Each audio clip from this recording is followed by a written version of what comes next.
Buenas tardes, ¿cómo les va? Seguimos con nuestro ciclo de actualización profesional. Veo conectados más de 90 participantes ya. Allí lo veo al martillero Franco Daniele, martillero Axel Smulovitz, Nancy Loyola, Damián Ricio, Marcos Perezotti, Vanessa Gardiol. Bueno, un montón, siempre están presentes y acompañándonos. Y hoy contamos, como ya habían visto en nuestro flyer y en el curso cuando lo habíamos organizado, con la presencia del doctor Mariano Pelliza Palmes. Bienvenido, Mariano, ¿cómo estás? Hola Federico, hola a todos, ¿cómo están? Muchas gracias por la invitación. No, por favor, un gusto. La verdad que te agradecemos a vos, sabemos lo ajetreado que es la función judicial y bueno, y en estos tiempos más que nunca donde no hay espacios, entre comillas, entre lo virtual y lo presencial y los tiempos se limitan mucho, así que te agradecemos el estar presente y acompañarnos. Si bien lo conocen seguramente al doctor, yo hago un repaso breve de su currículum. Es abogado procurador por la Universidad Nacional de Córdoba, litigó durante 16 años, bien, es diplomado en saneamiento de titulaciones dominiales por la siglo XXI, así como en publicidad registral también por la misma universidad. Es profesor auxiliar de primera con dedicación simple por curso en la cátedra de privado 5 reales, bien, del 2006 a la fecha en la Universidad Nacional de Córdoba. También fue profesor adjunto con educación semi-exclusiva en la Facultad de Derecho de la Universidad de La Rioja, en la cátedra de contratos. También fue profesor en la misma universidad en la cátedra de Derecho Civil 4. Bueno, con una larga carrera docente también como auxiliar, ayudante, en materia práctica profesional en derechos reales, en la Universidad Nacional de Córdoba, actualmente es profesor desde el año 2016 a la fecha. También ex secretario académico de la Sala de Derechos Reales, posesión del Instituto de Estudios Jurídicos del Colegio de Abogados del 2000 al 2011. Bueno, disertante en diversas conferencias relativas a derechos de arte y registral, coautor en publicaciones y ponencias, y actualmente bueno, se desempeña como juez de primera instancia en el juzgado de primera instancia en lo civil y comercial, conciliación y familia de la segunda nominación. De la primera circunscripción hablamos de Jesús María, obviamente cargo al que accedió por concurso, así que como vemos, el doctor Pelliza es realmente en toda su trayectoria y actualmente los derechos reales, el derecho registral, son su metido, por decirlo así. Bueno, actualmente, bueno, en el juzgado me imagino pasan un montón de cuestiones más, pero sigue su corazón, podríamos decir, Mariano, sigue estando en los derechos reales especialmente, ¿no? Sí, y aparte de donde estoy vemos muchos derechos reales, así que Claro, bueno, es una zona interesante. Desde ahí, digamos, yo en este momento estoy transmitiendo, transmito como si fuera un programa de televisión, porque lo tomamos así, desde Mendoza, así que estoy en el corredor donde arranca toda esta parte. Así que sí. bueno, Mariano, todo suyo. Bueno, muchas gracias nuevamente al Colegio de Martilleros y Corredores Públicos. Muchas gracias, Federico, por contactarse conmigo e invitarme para este ciclo de conferencias, de profundización de diversos temas, a mi modo de ver, con mucha polémica, por lo menos el tema que vamos a ver el día de hoy. Vamos a tratar de abordar lo más sintético y rápido posible para que luego podamos charlar y ver algunas dudas o algunas cuestiones que se van suscitando en toda la controversia, no solamente de lo que refiere a la usucapión o a la prescripción adquisitiva, sino la posesión en sí, porque todas las cuestiones posesorias generan desde los hechos, controversia, porque son relaciones de poder, son relaciones de hecho, es una relación de poder, es una relación de hecho, la posesión, fáctica, es decir, no una relación jurídica, sino que tiene consecuencias jurídicas. No es un derecho real la posesión, sino que tiene ciertas consecuencias jurídicas, que las vamos a ir tratando de abordar lo más posible. Y después en la faz judicial, por supuesto, es decir, que las problemáticas justamente que se suscitan entre los poseedores o entre quienes dicen haber tenido una posesión, haberla perdida o haber poseído durante un término establecido por la ley y luego adquirido el derecho por prescripción adquisitiva, terminan en el Poder Judicial. Pero también hay una faja administrativa. Ustedes habrán escuchado hablar de la prescripción administrativa, habrán escuchado hablar del registro personal de poseedores, la famosa ley 9150, con toda una polémica y consecuencias que si tenemos tiempo vamos a charlar. Para ingresar como para introducirnos en el tema, tenemos que comenzar hablando de la posesión. Artículo 1909 de nuestro Código Civil y Comercial, que nos dice que habrá posesión cuando una persona, un sujeto, una persona humana o una persona jurídica tenga una cosa bajo su poder, con la intención de someterla al ejercicio de un derecho real. Lo tenga el derecho real o no lo tenga el derecho real, porque en definitiva, ¿sí?, aquel que posee no necesariamente tiene un derecho real. Si tiene el derecho real, vamos a hablar de una posesión legítima, y si no lo tiene, vamos a hablar de una posesión ilegítima, que esto no quiere decir que sea un delincuente de la persona o hay que ir y buscarlo y meterlo preso. No, ni tampoco vamos a decir que todos los poseedores iniciaron su posesión con una usurpación, hoy con todo el tema y tan polémico que estamos viviendo con la toma de tierras. No. El tema de las usurpaciones vamos a tratar de dejarlo a un lado porque no es para lo que me han convocado, pero sin duda que muchos poseedores comienzan con una posesión ilegítima, viciosa, por el vicio, ya sea en materia de muebles, hurto o robo, o en materia de inmuebles, violencia, con el vicio de violencia, de clandestinidad o abuso de confianza, que ahí estaría configurándose el delito de usurpación del 181 del Código Penal. Nosotros vamos a hablar de aquellas posesiones ilegítimas que entran de alguna manera lícita, como por ejemplo el que ingresa con el boleto de compra-venta o con una cesión de derechos posesorios, o hasta incluso el que ingresa de una manera ilícita por usurpación, pero pasados los 20 años sanea toda esta situación patológica y adquiere el derecho real por prescripción adquisitiva. Fíjense que recién yo les acabo de mencionar el artículo 1909 del Código Civil y Comercial, en donde de ese artículo se desprenden dos elementos que son los que estructuran a la posesión, el corpus y el animus.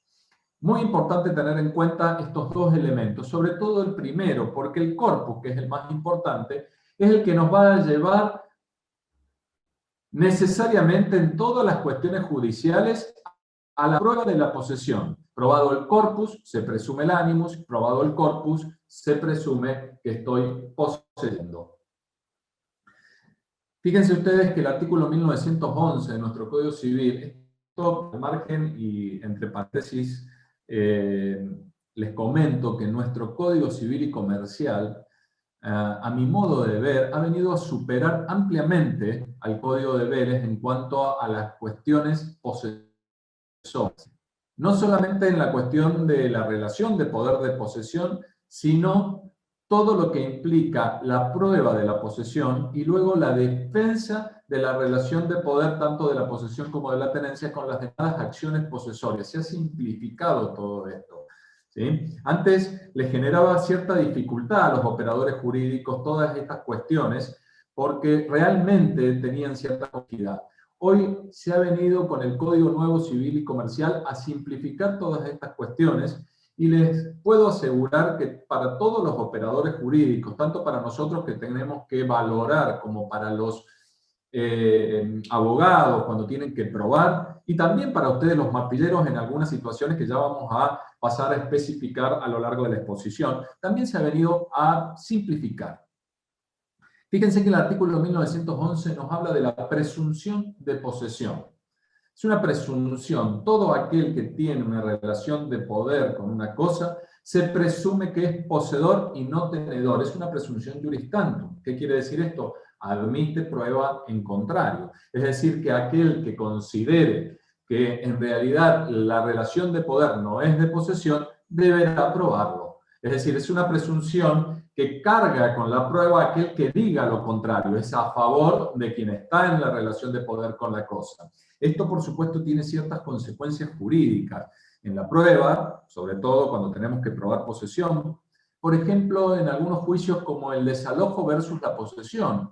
¿Por qué digo el desalojo versus la posesión? Porque hay muchos desalojos que se inician contra aquellos que no tienen un ingreso con una base contractual, ¿sí? Ya sea un comodatario, ya sea un inquilino, por vencimiento de contrato, por incumplimiento del contrato, sino que directamente ingresó por sí solo y luego se le inicia un desalojo denominado por tenencia precaria y el poseedor o la persona que está en el inmueble se defiende diciendo que es poseedor. Por lo tanto, estaría mal interpuesta la acción porque el desalojo nunca puede prosperar contra la relación de poder de posesión. El legitimado pasivo no puede ser un poseedor. Para eso están las acciones posesorias, como también las acciones petitorias, es decir, por ejemplo, la acción reivindicatoria, que sería en el caso la aplicable. También es importante esta presunción, por ejemplo, para el juicio de usucapión. A la hora de probar posesión, ¿sí? Tenemos que partir, es un artículo que no nos puede dar, por ejemplo, cuando tengamos que hacer el alegato de bien probado. O sea, señor juez, fíjese que yo soy poseedor y no se olvide que yo ofrecí como prueba la presunción legal de posesión que me la da el mismo artículo 1911, es decir, el derecho de fondo.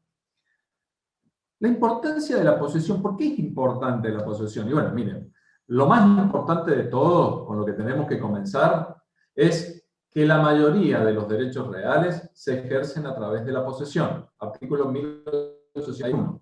La mayoría de los derechos reales, digo la mayoría y no todos, porque por ejemplo tenemos la hipoteca, que no se ejerce a través de la posesión, alguna cuestión relacionada a las servidumbres activas, en donde se ejercen con un uso, pero no son los actos que realizo, actos materiales o actos posesorios, no son considerados actos posesorios. Por lo tanto, no todos los derechos reales, pero sí la mayoría de los derechos reales se ejercen a través de la posesión. Es importante la posesión por sus consecuencias jurídicas, que yo recién les decía. Es más, tengo defensa. Más allá que si yo les digo naturaleza de la posesión, ustedes me van a decir es un hecho, no un derecho, tiene consecuencias jurídicas. Y entre las consecuencias jurídicas están las acciones posesorias, por un lado, es decir, frente al ataque que me permiten defenderme en mi relación de poder de poseedor. Y también la posesión más el tiempo me hacen adquirir un derecho real, por prescripción adquisitiva o por usucapión, tal como la conocemos. Fíjense ustedes que es tan importante, y para ustedes los martilleros tienen que entenderlo así, es tan importante la posesión que la consideramos que está dentro de nuestro patrimonio. Y eso no es poca cosa, porque si está dentro de nuestro patrimonio, se puede, la posesión o los derechos posesorios, los derechos y acciones posesorios, se pueden embargar, ergo, si se pueden embargar, se pueden subastar. Algo muy importante tenerlo en cuenta y que vamos más adelante a abordar el tema. Antes de ingresar a la prescripción adquisitiva y siguiendo con esta temática, fíjense que en distintas acciones vamos a ver a la posesión. Muchas veces pensamos que solamente cuando hablamos de posesión hablamos en las acciones posesorias o hablamos en el juicio de usucapión. No. En muchas otras acciones tenemos que probar posesión y tiene un sentido y una razón de ser. Fíjense en un juicio de escrituración. En el juicio de escrituración yo lo que estoy buscando es el título a los fines de finalmente adquirir el derecho real. En muchos casos, no en todos, hay un boleto de una venta, ¿no? Eso sí tiene que estar, ¿no es cierto? Y en muchos casos, repito, no en todos, se me ha entregado la cosa, es decir, yo estoy en posesión de la cosa, el que demanda está en posesión de la cosa. Si está en posesión de la cosa, no es lo mismo que no estar en posesión de la cosa. Y les explico por qué. Porque si se inicia un juicio de escrituración y no se está en posesión de la cosa, no se produce un efecto de interrupción que produce el hecho de estar en posesión de la cosa y no podría plantearse de interrupción de la prescripción liberatoria y no podría plantearse, ¿sí? O se puede plantear, pero le va a ir mal al que lo plantee, la excepción de prescripción liberatoria. Es decir, si no estoy en posesión, tengo el boleto, inicio el juicio de escrituración y no estoy en posesión de la cosa, el demandado podría plantear la excepción de prescripción liberatoria y le va a ir bien si está prescripto, por supuesto, la acción, 10 años o 5 años, dependiendo cuándo se inicie el juicio, teniendo en cuenta el Código de Deberes o la ley aplicable, el Código Civil y Comercial. Fíjense qué importante que es estar en posesión. Hay muchas situaciones que se presentan en donde tenemos que determinar a quién le corresponde o quién tiene prioridad con respecto a otro, porque muchas veces sucede que una persona transmite a uno y transmite a otro, pero a uno lo pone en posesión. Por más que le haya transmitido con posterioridad, si lo puso en posesión va a tener ventaja o va a tener prioridad con respecto a quien no está en posesión de la cosa. Y ya vamos viendo nuevamente la importancia de la posesión. Tan importante estar en posesión de la cosa que nuestro Código Civil y Comercial vino a simplificar una cuestión muy discutida en doctrina y jurisprudencia nacional, pero cuya mayoría decía lo que estaba plasmado, o lo que está plasmado, perdón, actualmente en el artículo 1170 de nuestro Código Civil y Comercial. Cosa que no sucedía en Córdoba, porque en Córdoba el Tribunal Superior de Justicia consideraba que aquel poseedor con boleto de compraventa, que tenía la posesión, por supuesto, había pagado al menos el 25% del precio, no tenía una ventaja con respecto al acreedor embargante, porque acá le daba prioridad al que tenía el embargo registrado. Por lo tanto, frente a la publicidad posesoria que me da la posesión, ¿sí?, nacida por el boleto de compraventa, frente al acreedor embargante que va y le embarga en realidad el inmueble al titular registral, que todavía no es escritura, en Córdoba tenía prioridad la publicidad registral por sobre la publicidad posesoria. Hoy esto se ha venido a modificar, ya el Tribunal Superior de Justicia se ha expedido en un fallo muy importante porque nos marca varias cosas ese fallo, que en otra oportunidad lo podemos charlar, que es Peralta, Luna contra Peralta. Y fíjense por qué, porque inmediatamente, como no teníamos una norma, ¿sí?, que sustituyese otra norma, sino que había una laguna, por eso Córdoba opinaba de una manera y en otras provincias se opinaba de otra forma, y a nivel nacional se opinaba de otra forma. En Mendoza, que Genelmácher de Carlucci ya había planteado estas cuestiones y opinaba como quedó plasmado actualmente en nuestro Código Civil y Comercial, se le daba prioridad y estaba en mejor situación frente al acreedor embargante el poseedor. Y ahí vienen las tercerías de mejor derecho a la cosa, ¿sí?, donde el artículo 1170 actual dice: el derecho del comprador de buena fe tiene prioridad sobre el de terceros que hayan trabado cautelares sobre el inmueble vendido si a. el comprador contrató con el titular registral o puede subrogarse en la posición jurídica de quien lo hizo mediante un perfecto eslabonamiento con los adquirentes sucesivos. B. el comprador pagó como mínimo el 25% del precio con anterioridad a la traba de la cautelar. C. el boleto tiene fecha cierta. D. la adquisición tiene publicidad suficiente, sea posesoria, que es el caso, o sea registral. ¿Cómo probamos acá?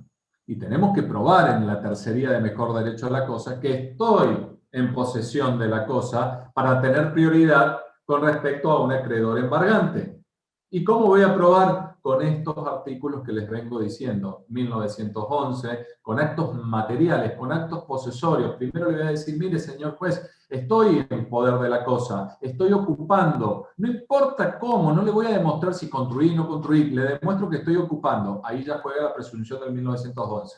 Y después tendremos todos los otros, las otras situaciones que pueden darse de acuerdo a lo que establece el artículo 1928, que son todos actos materiales, la construcción, el amojonamiento, un plano de mensura, por ejemplo, porque mensuré, ¿sí? Si alambré, y cualquier signo material, me dice la ley, me lo deja tan abierto, es tan flexible, ¿sí? Nos da esa ventaja hoy de que todo signo material, toda huella que yo pueda haber dejado, me sirve para demostrar que estoy en posesión de la cosa. Fíjense ustedes que yo les decía recién que se puede embargar los derechos y acciones posesorios. Y miren, es que el poseedor tiene el derecho que le concede la posesión, esto es usar, gozar y disponer de la cosa poseída. Recuerden la importancia que estamos marcando de que pasado 20 años de posesión, termino adquiriendo un derecho, por lo tanto, no podemos negar y no podemos dejar de decir que la posesión, el poseedor, ¿sí?, tiene una cosa que está dentro ya de su patrimonio. Con este concepto amplio que nos da la Constitución Nacional de Patrimonio. Por eso hablamos de la propiedad en un sentido amplio. Este concepto de propiedad, perdón, amplio que nos da la Constitución Nacional. Y cuando hablamos de posesión, hablamos de alguna manera de propiedad, y cuando hablamos de propiedad está incluida la posesión. Por lo tanto, en este sentido, si la posesión integra pues nuestro patrimonio, no podemos negar que podría tranquilamente un acreedor embargar los derechos y acciones posesorias. Y ahí vamos a seguir una reglita que es muy importante, aplicable en todas estas situaciones. Recordemos, todo lo que está en el patrimonio de una persona, y ya hemos dicho la posesión está en el patrimonio de la persona, puede enajenarse. Todo aquello que puede enajenarse puede embargarse, y todo lo que puede embargarse, por ende, puede ejecutarse, puede subastarse. Entonces la posesión está en el patrimonio, puede entonces enajenarse, al enajenarse puede embargarse, y al poder embargarse puede ejecutarse. Podemos subastar la posesión, o mejor dicho, los derechos y acciones posesorios. Entonces, fíjense en que al integrar el patrimonio de los sujetos, es susceptible de transmisión por su titular a terceras personas y de embargo por parte de los acreedores, ¿sí?, cuando el poseedor es un deudor. Fíjense ustedes que acá tenemos que distinguir. Una cosa es la posesión hecho y otra cosa las consecuencias jurídicas que derivan de la posesión. Para adquirir la posesión juega la tradición que conocemos del 1924 en nuestro Código Civil y Comercial. Ahora, yo cuando cedo derechos, estoy cediendo derechos y acciones que tengo. ¿Y cuáles son estos derechos cuando estoy cediendo? Los derechos a defenderme con las acciones, y si yo tengo un determinado tiempo que estoy poseyendo, se cede ese tiempo. Si hace 10 años que estoy poseyendo, se ceden 10 años, y si ya hace 20, ya se estaría hablando de más que de una cesión, de una transferencia de dominio, porque ya adquirí el derecho por prescripción adquisitiva. Recordemos que el juicio de usucapión no es a los fines de adquirir el derecho, sino que tiene efectos declarativos, no tiene efectos constitutivos. Yo el derecho lo adquiero pasado los 20 años de posesión. Bien. Los derechos posesorios ya dijimos que son embargables. Se ordenará el embargo de los mismos mediante una notificación al poseedor. ¿Cómo vamos a hacer esto? Se tiene que dejar constancia en el expediente judicial. Yo, juez, voy a ordenar el embargo de los derechos y acciones posesorios. Por ejemplo, fíjense ustedes, podría salir un decreto que diga algo así: libre ese oficio de embargo sobre los derechos y acciones posesorios que el señor tanto le corresponde o ostenta respecto a el inmueble, y ahí tiene que estar toda la descripción del inmueble. ¿Por qué es importante esta descripción? Por el principio de especialidad. O sea, tenemos que saber perfectamente cuál es el inmueble que está poseyendo el fulano de tal. Y esto se le tiene que notificar al poseedor, ¿sí? Y tiene que estar esta constancia en el expediente judicial. Y luego se van a subastar. ¿Qué se van a subastar? Los derechos y acciones posesorios que fulano de tal tiene con respecto al inmueble tal. Y una vez que se subasta, el que adquiere en subasta, por una especie de subrogación, va a ocupar el lugar que tenía ese poseedor. Y tendrá los derechos y acciones que tenía quien estaba. Recuerden el artículo 399 del Código Civil y Comercial, regla de oro de nuestro ordenamiento, permitir un derecho mayor o más extenso que el que tiene. Si éste estaba en posesión y tenía 10 años, tendrá que transmitir 10 años de posesión. No puedo transmitir más de lo que tengo o lo que no tengo directamente. Espero que se vaya entendiendo. Entonces, así el adquirente tiene el derecho de ocupar con el ánimo de dueño la cosa, usándola, gozándola, por supuesto, y tiene sobre ella todos los derechos que tenía el que se encontraba en posesión del inmueble que había sido pagado por una deuda, cualquiera sea. Esto, por supuesto, es muy útil tenerlo en cuenta. ¿Por qué?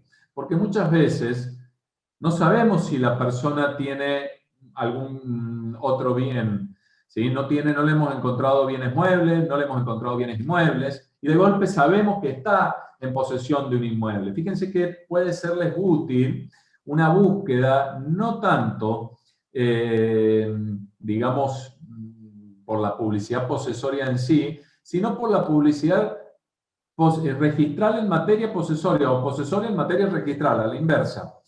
Nosotros tenemos la ley 9150 y muchas veces muchos de los poseedores han iniciado el trámite en la unidad ejecutora para el saneamiento de títulos, que podría informar la unidad ejecutora para saneamiento de títulos perteneciente al Ministerio de Justicia y Derechos Humanos. O sea, funciona la unidad ejecutora, que es la autoridad de aplicación de la ley 9150.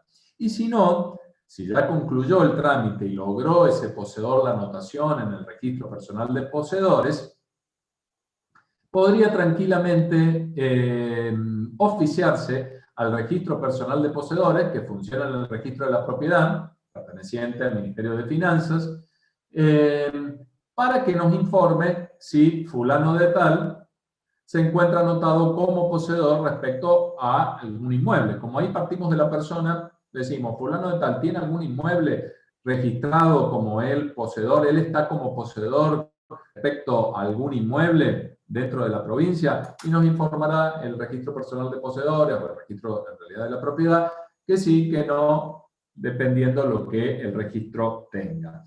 Y por supuesto que esto es importante también para darle publicidad al embargo, porque fíjense ustedes que si la persona ha iniciado trámite en la unidad ejecutora, en ese caso podría la unidad ejecutora en el expediente administrativo tomar razón de ese embargo, de esos derechos y acciones posesorios respecto a ese poseedor que tiene un trámite iniciado en la unidad ejecutora, y luego, llegado el caso que se logre la anotación en el registro personal de poseedores, tendrá que enviarse con ese embargo para que tome razón el registro de la propiedad. ¿Y a dónde lo tendría que anotar? Lo tiene que anotar en el folio personal donde se anota el poseedor y relacionarlo con la matrícula o el folio cronológico, dependiendo si no está convertido a matrícula, dado el caso que se mantenga un folio cronológico. Bueno, esto por supuesto que es en una situación que esté un poseedor haya iniciado trámite y que esté anotado como poseedor. Si no, simplemente la publicidad va a estar, o la toma de razón va a estar en el expediente judicial. Bien. Ingresando a la prescripción adquisitiva, fíjense que vamos a hablar de la prescripción adquisitiva en materia de inmuebles, no vamos a hablar de la prescripción adquisitiva en materia de cosas muebles. El artículo 1897 del Código Civil y Comercial dispone: la prescripción para adquirir es el modo por el cual el poseedor de una cosa adquiere un derecho real sobre ella, mediante la posesión durante el tiempo fijado por la ley. Fíjense que en primer lugar nos dice que es el modo. Es un modo de adquirir un derecho real. Y yo les adelanto, es un modo unilateral, es un modo originario de adquirir un derecho real. Quiere decir que también existen modos derivados de adquirir derechos reales. ¿Cuál es la diferencia entre un modo originario o unilateral o un modo derivado o bilateral? Está en si ha habido transmisión o no, si hay transferencia o no, si hay una sucesividad o no. Si la hay, el modo es derivado. Si no la hay, el modo es originario. Y la prescripción adquisitiva como un modo de adquirir un derecho real es un modo originario. Nadie me transmite. De hecho, yo adquiero contra el anterior propietario. Los invito luego, se va a hacer muy largo si ya me pongo a hablar de Vélez, pero los invito a leer la nota al 4010 del Código Civil de Vélez, ¿sí? Que él refería a esto y decía que en realidad la prescripción adquisitiva es un modo de adquirir contra, se adquiere contra el anterior propietario. Esto nos lleva también a algo que es muy importante tener en cuenta cuando ya vamos al juicio de usucapión, que es que el juicio de usucapión es un juicio contencioso. Es decir, hay una contraparte, ¿sí? No son actos de jurisdicción, no es una sumaria informativa, no es, acá es contencioso.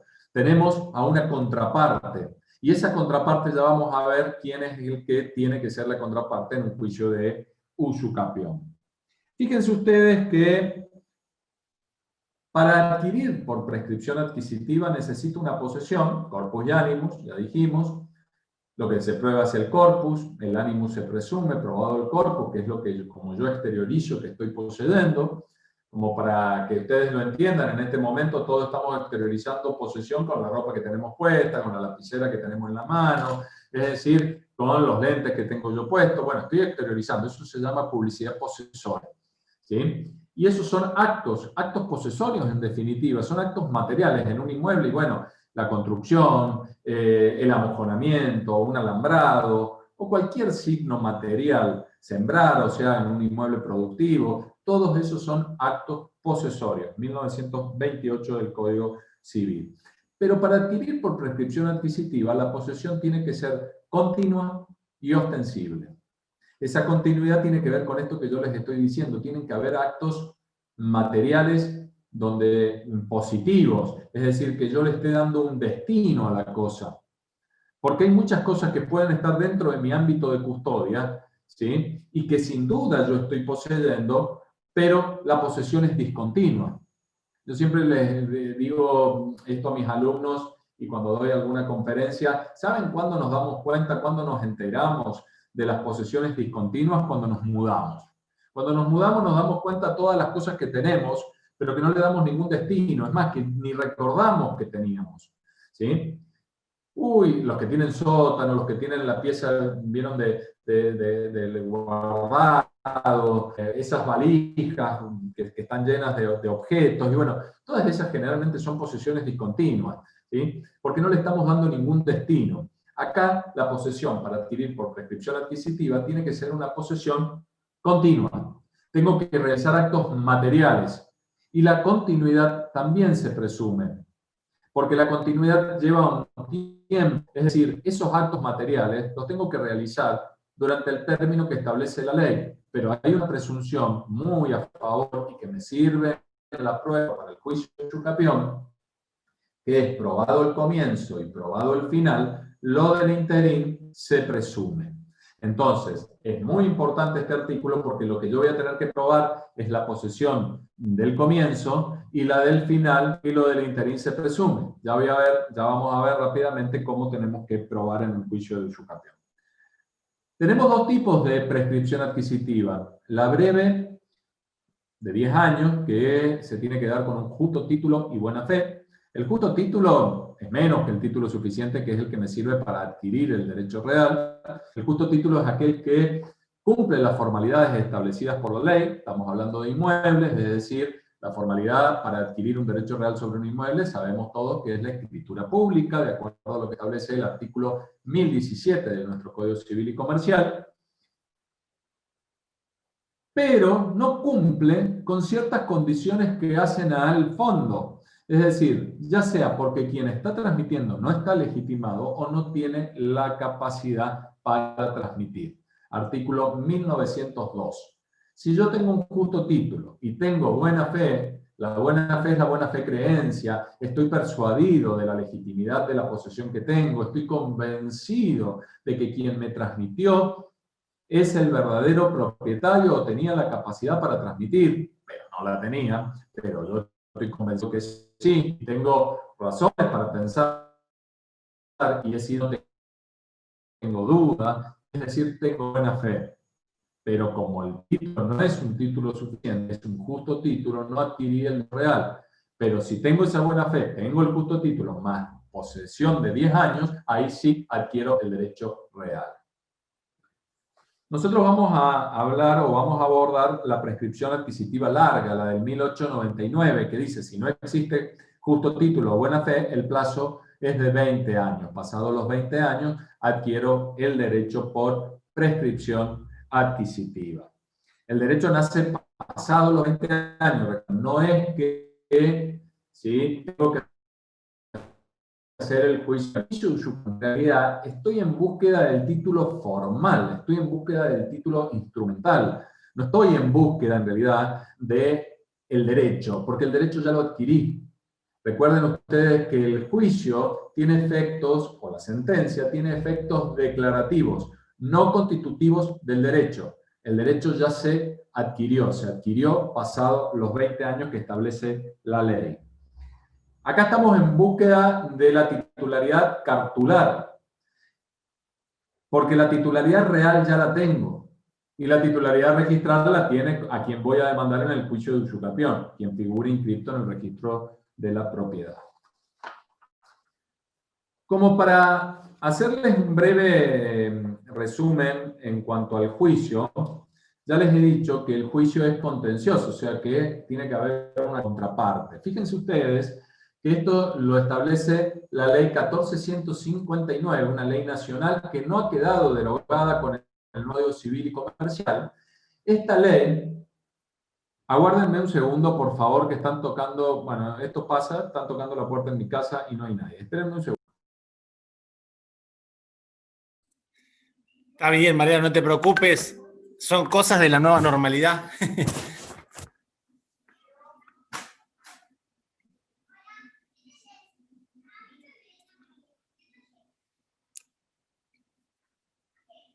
Preguntas, dudas que tengan, vayan poniendo por ahí. Ahí nos saluda el tesorero, martillero Rafael Chaís. Buenas tardes, Rafael.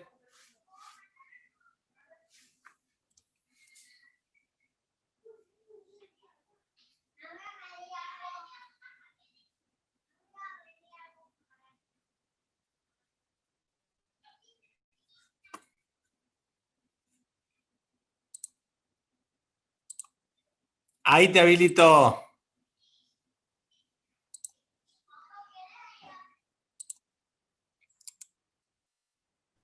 Hola, ¿ahí me escuchan? Ahí se te escucha perfecto. Sí. Lo gracioso es que son amigos de mi hijo. Y bueno, cosas que pasan. Sí, el otro día en una conferencia entró mi hija y me pedía cosas mientras yo hablaba, así que esto fue más leve de lo que me ocurrió la vez pasada. Bueno, seguimos. Perdón. ¿Alguna cuestión práctica en el juicio de usucapión? Fíjense ustedes que es importante tener en cuenta que pasados los 20 años tengo que iniciar el juicio de usucapión. No puedo antes de los 20 años porque no adquirí el derecho. Lo que sí podría hacer antes de los 20 años, que esto es muy útil para los abogados, es iniciar las medidas preparatorias. Las medidas preparatorias, recuerden ustedes que nosotros tenemos la ley 1459, pero el cumplimiento de esa ley, que es la que establece las reglas que rigen el juicio de usucapión, dentro de lo que es nuestro procedimiento civil y comercial, establece previamente iniciar el juicio unas medidas preparatorias que son obligatorias, medidas preparatorias que sí o sí las tengo que iniciar, a diferencia de las medidas preparatorias del 485 en el Código Civil y Comercial, del Código Procesal Civil y Comercial, que no son obligatorias. Acá, bajo pena de inadmisibilidad luego de la demanda del juicio de usucapión, si yo no hago estas medidas, ¿por qué? Porque estas medidas tienden a la individualización del objeto, por un lado, por el otro lado, la individualización del demandado, de quién es el legitimado pasivo, contra quién yo voy a dirigir esta acción. Para eso realizo las medidas preparatorias. Es muy importante que cuando inicie el juicio ya haya cumplimentado los 20 años.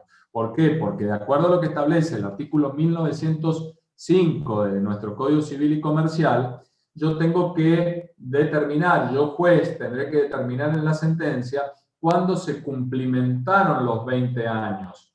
¿A partir de cuándo? Y para eso me tendrán que establecer también en la demanda cuándo comenzó la persona a poseer. Estimativo o aproximado, podríamos decir, porque muchas veces, si no ingresó con un instrumento, ya sea público, o con una cesión de derechos posesorios hecha por escritura pública, o con un boleto de compraventa, o sea, un instrumento privado, no voy a tener una fecha tan certera, o sea, tan cierta, ¿sí?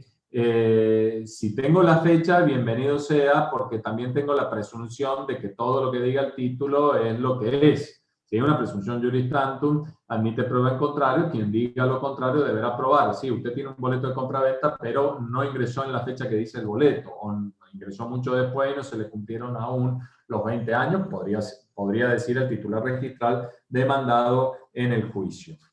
Es muy importante que en las medidas preparatorias se acompaña, por lo que establece el artículo 780, el plano de mensura. El plano de mensura tiende a la individualización del objeto. Ese plano de mensura tiene que estar muy bien hecho y es el que se va a acompañar luego en el juicio y es el que se va a tomar ese plano en la sentencia y esa sentencia es el título que hemos conseguido, en este caso un instrumento público judicial, es la que va a ingresar al registro de la propiedad y va a generar un asiento, a veces si es una posesión que ya afecta un dominio en su totalidad, pero si afecta varios dominios va a generar un asiento nuevo y para cumplir con el principio de especialidad, lo que se determine, la determinación del inmueble, es la que diga la sentencia y la sentencia va a decir lo que diga el plano de mensura. Entonces, ese plano de mensura que lo tienen que hacer profesional habilitado, un agrimensor o un ingeniero civil de aquellos que están habilitados, porque saben, acá en Córdoba tenemos todo un lío con algunos ingenieros civiles, que algunos pueden, otros no, aquellos que estén habilitados, aquellos que pueden, y ahí tenemos que tener en cuenta otra cuestión, y una cuestión que a ustedes les va a ser útil también para las subastas, que tiene que estar individualizado y que tiene que tener un tiempo, ese plano de mensura. Dentro de los 5 años se tienen que iniciar las medidas preparatorias, pero muchas veces ocurre de que el plano de mensura tiene una antigüedad mayor a 5 años. Entonces, cuando llega el juicio, los juicios en Usucapión son juicios muy largos, las medidas preparatorias son ya largas de por sí. Yo siempre digo que para ustedes es tedioso, yo que he sido abogado litigante y he hecho muchas Usucapiones, me eran muy tediosas, eran tediosas las medidas preparatorias, pero para los jueces nosotros, cuando tenemos que hacer la sentencia y describir todo lo que se describe en las medidas preparatorias, también es tedioso. Más que también nos corren plazos. Pero puede ocurrir que como son tan largas ya las medidas preparatorias y luego el juicio propiamente dicho, y pasan muchos años, a mí me tocó una de las primeras usucapiones que saqué como juez, tenía un plano de mensura del año 2003. Y por supuesto que yo no tengo la tranquilidad y la seguridad en una situación de hecho que va cambiando, como es la posesión, que se mantenga lo que decía ese plano de mensura, ¿sí? Pasado 17, 18 años, que habían pasado desde el momento que se había aprobado el plano de mensura. Recuerden que esa aprobación se tiene que hacer en catastro de la provincia. Una vez que está avisado y aprobado por catastro de la provincia, se tiene que ingresar para las medidas preparatorias, pero yo voy a resolver muchos años después. Entonces acá tenemos una ley provincial, la 10.454, que nos da la verificación del estado parcelario. Entonces yo, de oficio, como me debía mejor proveer, pido la verificación del estado parcelario. Y saco un decreto que dice algo así: sin perjuicio de lo dispuesto en el artículo 780, que es el que establece el momento en que yo tengo que acompañar el plano de mensura, o sea que el actor tiene que acompañar el plano de mensura, sin perjuicio de lo dispuesto en el 780 del CPC en cuanto a la oportunidad procesal de la presentación del plano de mensura y la valoración que oportunamente se realizará de la prueba obrante en autos, en atención al tiempo transcurrido desde la fecha de aprobación del plano o ante afoja tanto, a la luz de lo dispuesto en el artículo 18 de la Ley 10.454 y a los fines de una correcta individualización del inmueble objeto de la presente causa, previo a dictar sentencia como medida de mejor proveer, conforme al artículo 325, inciso cuarto del CTC, acompaña el actor plano de mensura actualizado en los términos de la ley citada y suspendo el dictado de la sentencia. ¿Por qué? Nuevamente, recuerden ustedes que cuando hablamos del juicio, estamos hablando de la prescripción adquisitiva. La prescripción adquisitiva hace al orden público, hace al saneamiento, y el saneamiento hace al orden público, ¿sí? Y cuando nosotros hablamos de los fundamentos de la prescripción adquisitiva, entre los más comentados está la seguridad jurídica. Todos tenemos que saber quién efectivamente es el titular de un derecho, porque esto nos beneficia a todos, nos beneficia a toda la sociedad. Y justamente la prescripción adquisitiva es un medio que me lleva al saneamiento de un título, es decir, sanear significa que el poseedor y la posesión y el derecho recaigan en cabeza de la misma persona. Entonces es muy importante lo que yo voy a hacer. Yo en ese momento, que al igual que sucede en la subasta, que algunos martilleros, ahí he visto que hay algún que otro martillero que trabaja en Jesús María, por ahí se enojan y dicen, che, pero ¿cómo me está pidiendo tal o cual cosa? Lo que pasa, y yo lo explico, que tengo la misma responsabilidad que fíjense ustedes que tiene el escribano.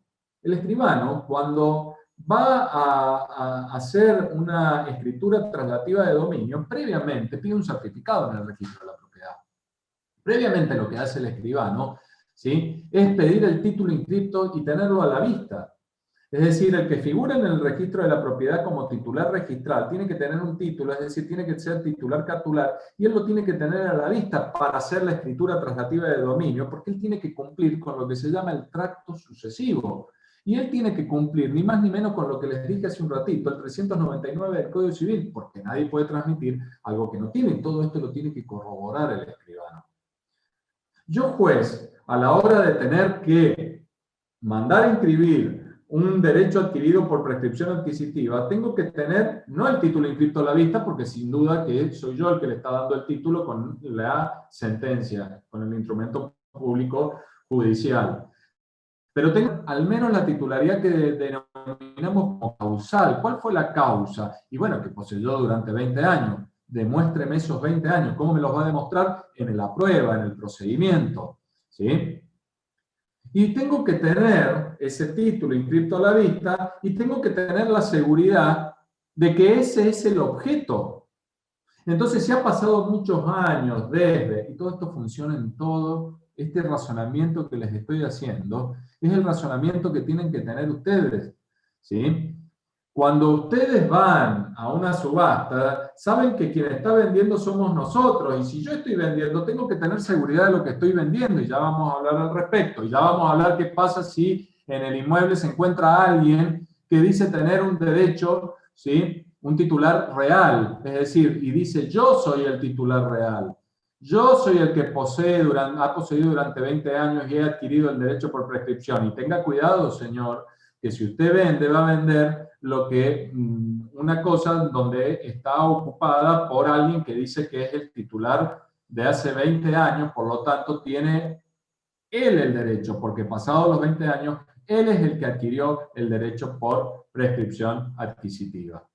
Por lo tanto, hay que ver, el que compre va a comprar un problema que tiene solución 598 de nuestro Código Civil y Comercial y 2241, 2242 de nuestro Código Procesal Civil, perdón, 2241, 2242, ¿sí? 2247 y siguientes del Código Civil y Comercial. Es decir, va a concluir seguramente en acciones posesorias o reales para recuperar, digamos, o para obtener la cosa que ha comprado en subasta. Ya vamos a ver esto porque son cuestiones bastante complejas que se pueden suscitar. No sé cómo estoy con el tiempo. Estamos todavía Arrancamos un poquito más tarde, así que nos quedan unos 10, 15 minutitos. Bueno, es para seleccionar temas. Me parece que, no sé si quieren que hable del juicio de Usucapión o prefieren que toque alguna cuestión más relacionada a ustedes, como esto que les estoy comentando. Me parece que puede suscitarse. Es importante en el juicio que haya una anotación de litis. La anotación de litis hoy la tenemos de manera oficiosa, la tiene que hacer el juez. Es una cautelar sustancial, es una cautelar distinta, pero no deja de ser una cautelar. Mayoritariamente todos entendemos que lo que establece en 1905, que ordena que se anote la litis en el registro de la propiedad cuando se inicia un juicio de usucapión, entendemos todos que es una cautelar, con ciertas particularidades, no va a tener la caducidad de los 5 años que tienen las cautelares que todos conocemos, es decir, no necesita reinscribirse, o sea, no necesita que actualicemos la misma, que la renovemos, como quieran ustedes llamarle. El juez es más flexible, por supuesto que en los requisitos que hacen a la procedencia de las cautelares no se va a poner a analizar de manera tan minuciosa la verisimilitud del derecho, el peligro en la demora, no se pide una contracautela, en alguna situación excepcional podría el juez pedir una contracautela. En mi caso yo no he tenido ninguna situación en donde haya tenido que pedirla, pero en definitiva es una cautelar, es oficiosa, pero no quita que, como se empezó a aplicar a partir del 2015, y en el 2015 teníamos ya muchas usucapiones en danza, ¿sí? Se puede peticionar y rige también el sistema dispositivo, por lo tanto, tranquilamente cualquiera de las partes podría peticionar la anotación de litis que el juez ordene que se anote en el registro de la propiedad que hay una litis y le está diciendo al mundo todo, a los terceros, oiga, acá va a haber una mutación, acá puede haber un cambio, ese titular registral va a cambiar porque va a pasar a ser este, que es un poseedor de 20 años. ¿Sí? Está avisando a todos, y esto es importante tenerlo en cuenta, para que nadie se quiera ver luego defraudado por, no sé, un titular registral que vendió algo en donde estaba poseído por una persona que hacía ya 20 años que estaba en el inmueble. Yo les decía que las reglas que establecen el juicio de usucapión están en la ley 14.159. Algo muy importante tener en cuenta es lo atinente a la prueba. El pago de impuestos es importante, sí, es importante, pero el pago de impuestos no son actos posesorios. Es un acto que denota el ánimo de dueño, pero no estamos haciendo referencia a actos posesorios. O sea, el pago de impuestos, recuerden que yo les dije que el corpus es lo más importante porque se demuestra el corpus con actos posesorios, con actos materiales que yo realice.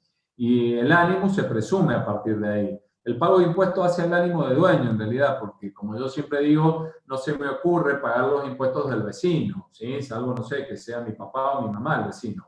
Pero si no, yo pago los impuestos de lo que me siento dueño. Y van a tener bastante importancia, se le va a tener en consideración, se los va a considerar favorablemente el pago de impuestos en el juicio de usucapión, pero puedo no tener impuestos pagos e igualmente, sin perjuicio de que la obligación del pago de impuestos por el imperio del 1939 pesa y recae entonces en cabeza del poseedor. Es el poseedor el que tiene que pagar los impuestos de acuerdo a lo que establece el artículo 1939. Cualquier tipo de prueba es válida para probar en un juicio de usucapión la posesión de los 20 años, pero el fallo, te dice la ley 14.159, no puede basarse solamente en prueba testimonial. Dicho esto, si no puede basarse solamente en prueba testimonial, no podemos ofrecer solamente prueba testimonial.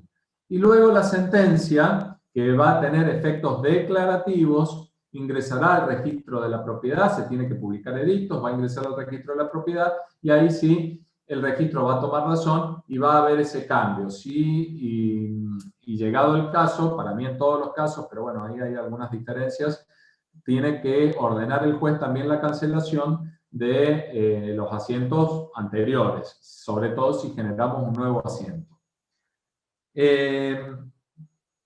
Algo que tenemos que tener en cuenta en cuanto a la prescripción adquisitiva es el adquirente en subasta frente al poseedor 20añero, que yo les decía recién y que este tema también puede ser de importancia para ustedes.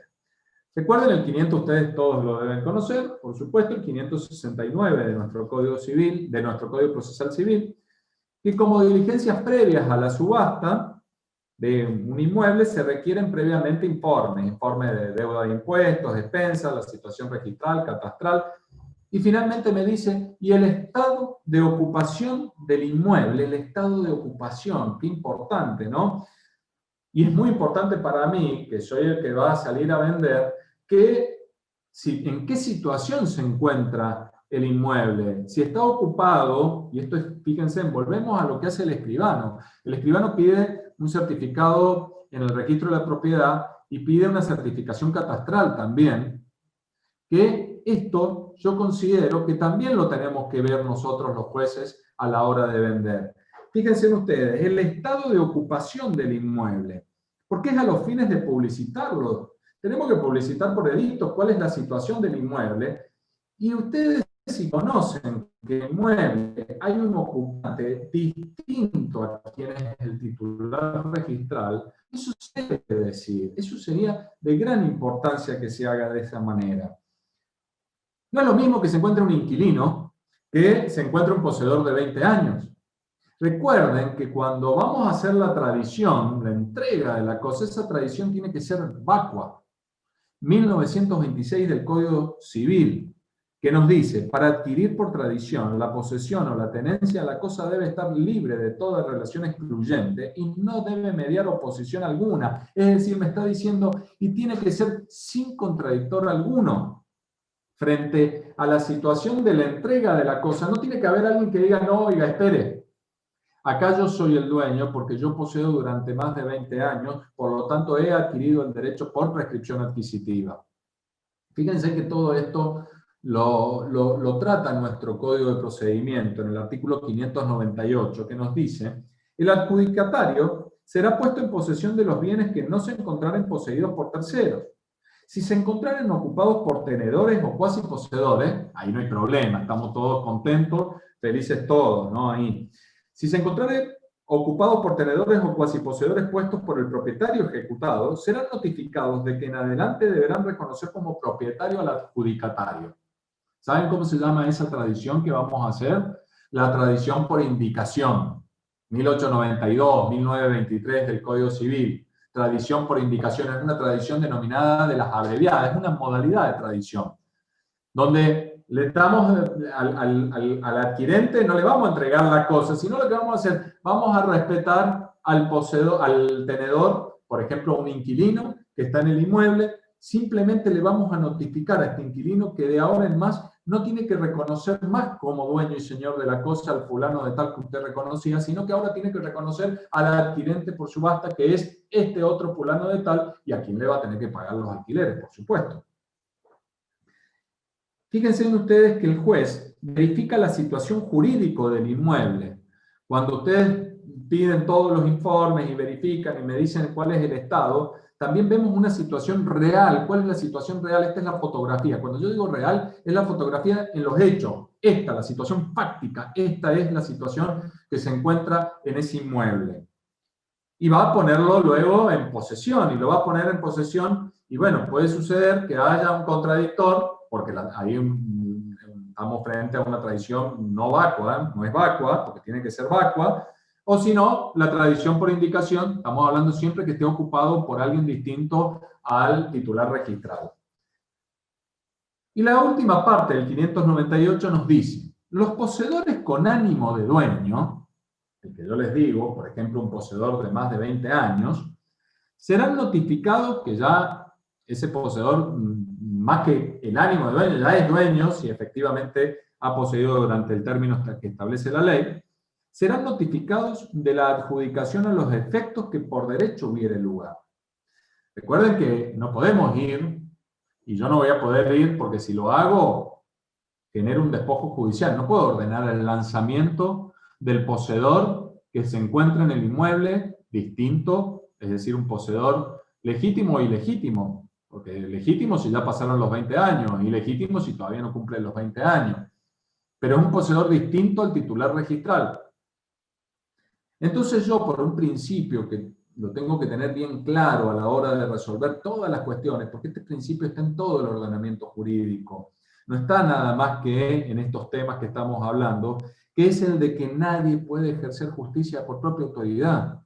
Yo no puedo ejercer justicia de propia autoridad o yo, juez, arrogarme una facultad que no tengo de decir, salga poseedor, usted que ni ha intervenido en el juicio, salga de acá, lo saco sin ningún derecho de defensa. Estoy vulnerándole su derecho de defensa, ¿sí? El principio este que tiene un raigambre también constitucional, el derecho de defensa, voy en contra de todo, voy en contra de los tratados, de las convenciones internacionales y todo lo que me dice, porque estaría generando ahí, si él no ha participado en el juicio, el llamado despojo judicial, que los que son más grandes saben que antes, en nuestro Código Procesal Civil y Comercial anterior a la modificación del 84-65, ¿sí?, teníamos el llamado despojo judicial. Hoy se mantiene, ¿sí?, a través de la jurisprudencia, porque hay muchos fallos al respecto y yo en algún momento he asesorado, hasta incluso lo he charlado con algunos jueces a esto del despojo judicial. Entonces, nadie puede ejercer justicia de propia autoridad.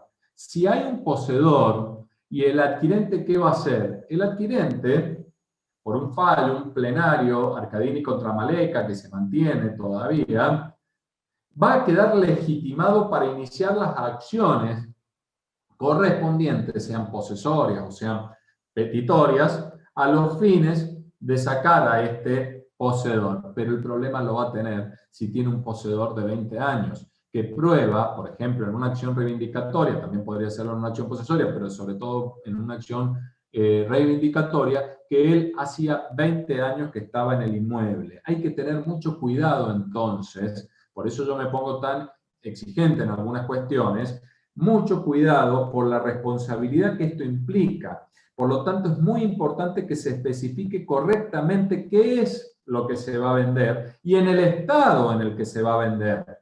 Es importante que si los ocupantes dicen contar con una posesión de 20 años, así se indique para que sepa el que va a comprar, en definitiva, algún problemita. Sería importante también que vayan a la subasta. En alguna situación ha pasado que entran el día de la subasta y dicen, che, yo tengo 20 años de posesión, sepan todos que el que compre va a comprar un lío. Y sería muy importante que entendamos todos que previamente hay que hacer la verificación del estado parcelario, cosa que yo la pido. Y les voy a decir una cosa. Hay una ley, que es la ley que ya se las he mencionado, la ley 1459. Volvemos al escribano. El escribano pide la certificación catastral. Yo tengo que pedirlo antes. Hay un grave error que ha cometido el legislador de decir en el artículo 18, en el tercer párrafo, lo siguiente. Si mal no recuerdo, es el tercer párrafo. A ver, déjenme que vea. Sí.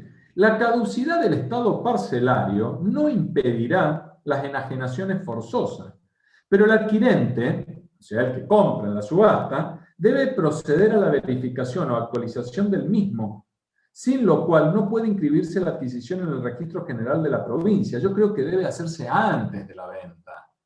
¿Cómo yo, que voy a salir a vender con la responsabilidad que implica, no voy a pedir previamente la verificación del estado parcelario? Esto les comento que todo catastro piensa lo mismo, que por eso no hay ningún problema, y muchos jueces ya me están copiando porque en algunos asesoramientos o en algunos casos que charlamos con jueces, siempre les explico esto. Lo mismo que hace el escribano, que previamente verifique estas cuestiones y por la ley 10.432 pide el certificado catastral, yo tengo que ver también y verificar cuál es el estado parcelario y si hay una correspondencia entre lo que me dice el título con lo que voy a vender. Es de mucha importancia que tengamos en cuenta esto y pidamos y no nos quejemos, digo, no nos quejemos porque muchas veces, como no lo dice expresamente de la manera que lo tiene que decir la ley, podrían decir, che, pero me está pidiendo algo. No, no, no.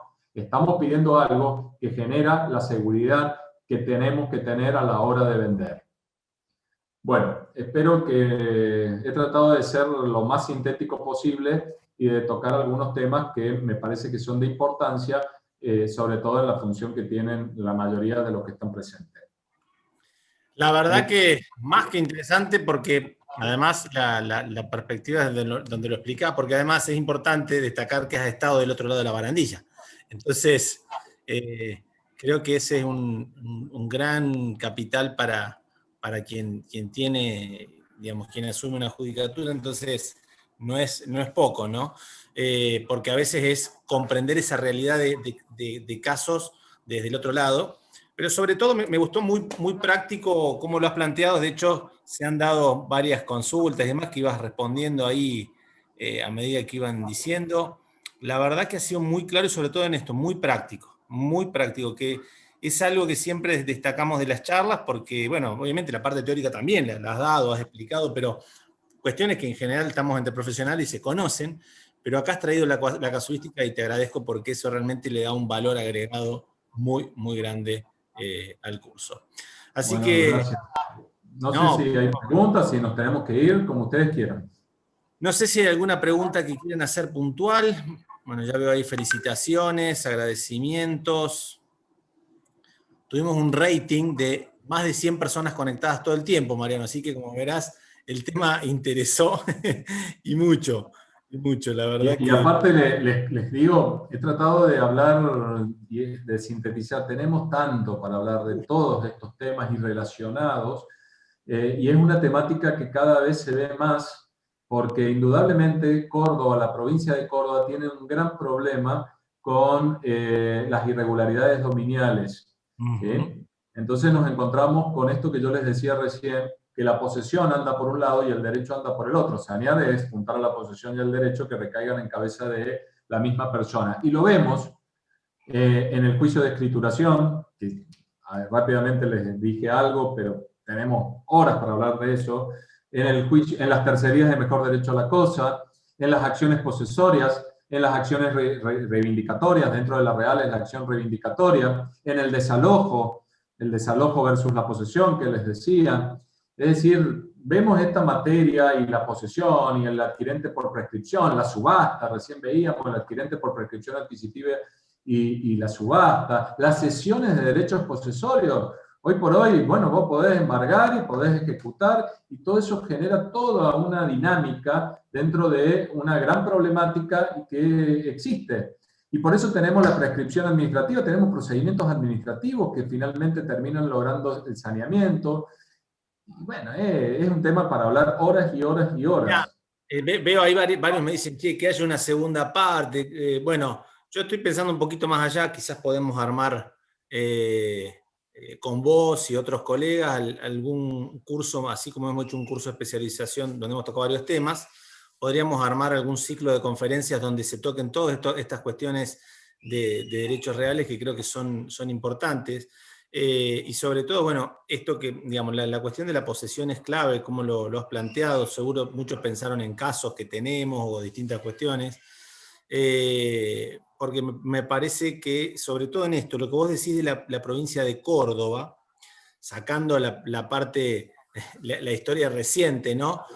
De alguna cuestión registral, podríamos decirlo así, pero en sí hay mucha cuestión. Y además te agrego algo, una cuestión de mercado que quizás mucho, porque en este tema nuclea un poco, creo, a los martilleros, pero también a los corredores, ¿no? Porque son los que después están por ahí renegando porque vendieron derechos que no sabían qué estaban vendiendo. En general lo saben, pero por ahí no hicieron el checklist, como podríamos decir, correcto de lo que estaban vendiendo. Lo que por ahí hablamos de un consentimiento informado, que es importantísimo para, a ver, una especie de decir, ¿sabe lo que está comprando usted? Muy bien, No pasa. excelente.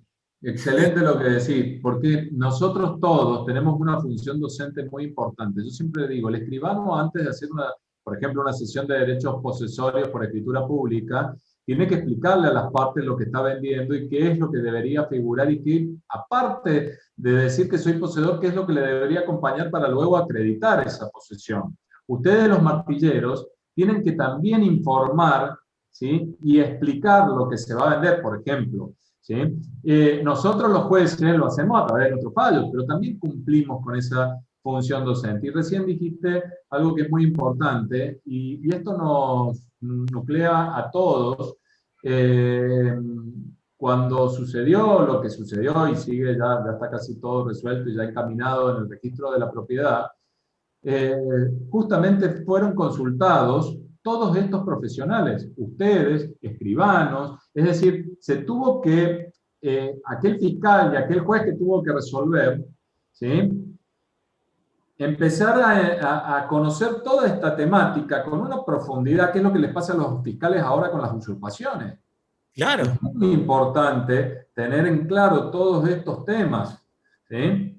Yo no quiero imaginarme lo que están viviendo con las tomas de tierra y todo esto los fiscales hoy por hoy en las usurpaciones, o cuando tienen que lanzar, aplicar el 302 del Código Procesal Penal. Es decir, es un tema muy, pero muy delicado.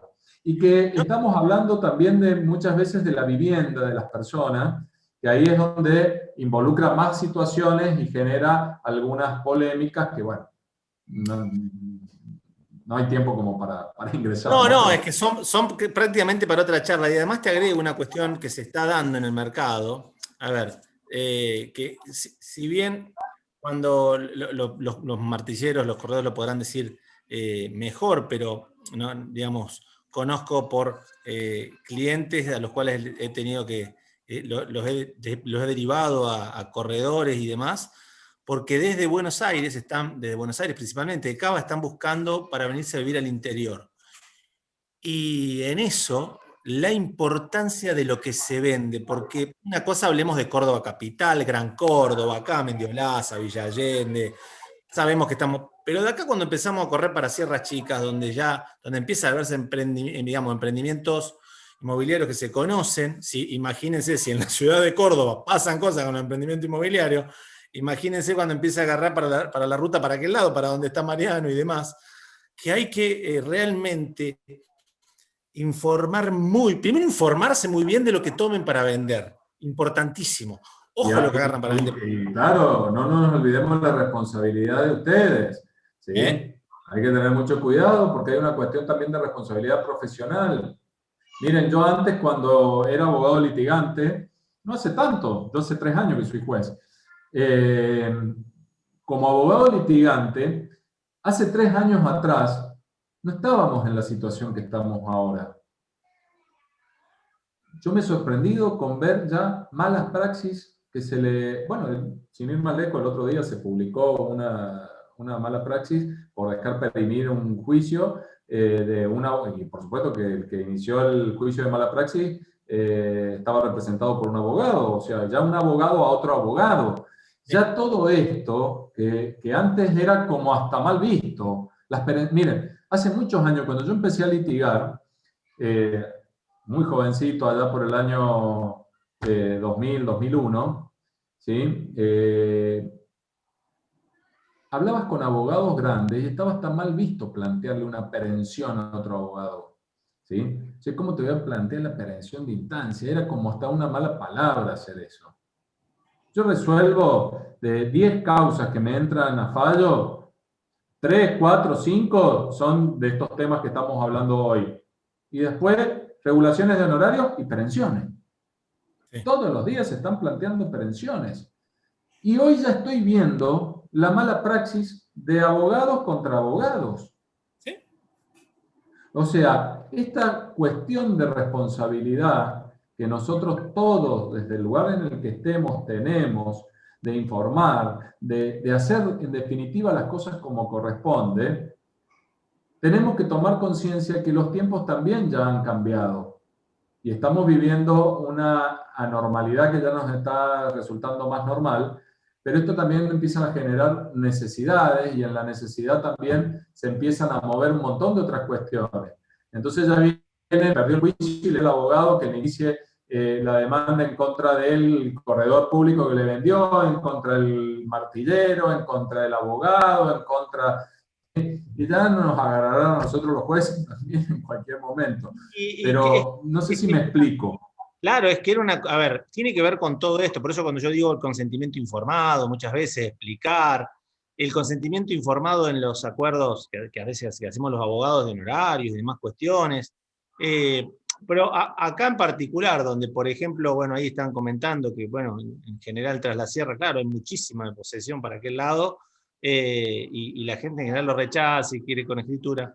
Lo importante, a ver, uno puede vender, está claro que se puede vender las posesiones, se pueden ceder, entre comillas, vender las posesiones, pero está claro que tiene que, en algún lugar tiene que constar, tiene que explicarse o tiene que detallarse. Creo que ahí es una tarea quizás más para, puede ser no solo para, en general, cuando hablamos de la escritura, los escribanos, ¿no? Pero en general cuando es un boleto, una sesión de boleto, no está mal detallar, te diría hasta citar el código, no lo veo mal, para que quien compre sepa que che, lo que le puso ahí, se entiende que el derecho es conocido por todos, sabemos que nadie puede alegar desconocimiento del derecho, pero en estos temas sensibles, no estaría de más, digo yo, manifestar una especie de consentimiento informado de que se entiende lo que se está comprando. ¿Tá?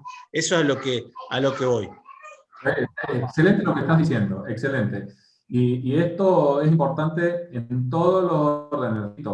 Si va a ser una acción de derechos posesorios por escritura pública a un escribano, también detallar esa cuestión, ¿sí? Y sería importante que quien va a vender demuestre y le demuestre al que va a comprar los años que dice que tiene de posesión.